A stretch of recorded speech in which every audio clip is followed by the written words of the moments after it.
Happy birthday, happy birthday, happy birthday to you. One more time, one more time. Happy birthday to you. Bakit si Tunado? Happy birthday to you. Happy birthday, happy birthday, happy birthday to you. Grabe yan, si Tunado.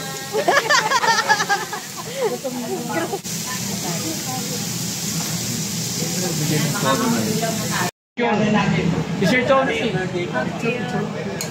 Oh, yeah. Wala kami dyan ah. Parang international. Bakit kayo lang? Siyempre, naiyak. Bakit kayo lang? Grabe ah. Talagang superhero talaga. Oh, di ba? Si Tony. Dalawa eh. Couple eh. Couple sila.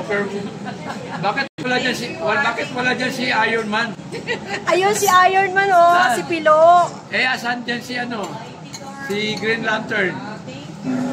Galing? Talaga namang mag-part. Yes, thank you po. Kailangan ba akong message? Message po. Yan. Siyempre, una, thank you sa effort na hindi ko para dito. Siyempre, lang mag-isip ka, relevant sa tao, ano yung magiging surprise para sa kanya.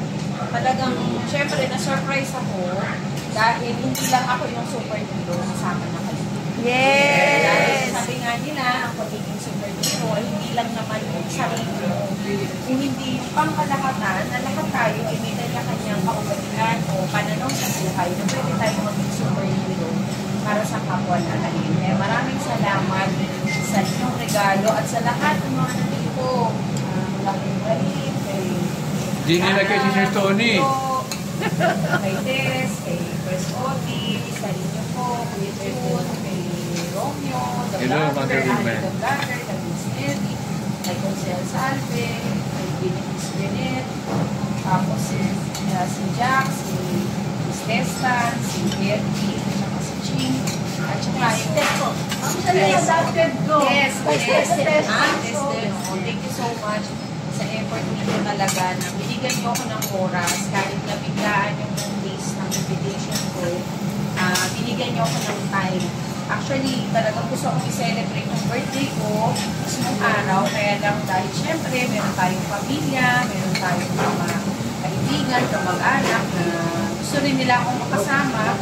So, binigyan ko rin ng chance yung aking family. Kasi for the longest time na almost 4 years ay hindi ko sila talaga nakikita.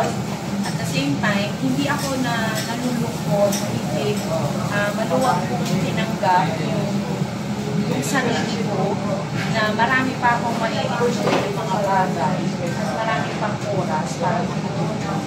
Ayun. So, kaya maraming salamat sa inyo dahil yun lang simple na maalala ka yung mag-i-action lang kayo everyday ay bagay na. Ibig sabihin, hindi pa rin nawawala sa atin yung pag-asa na magkakaroon talaga yung uli na pagbabago para sa Maynila.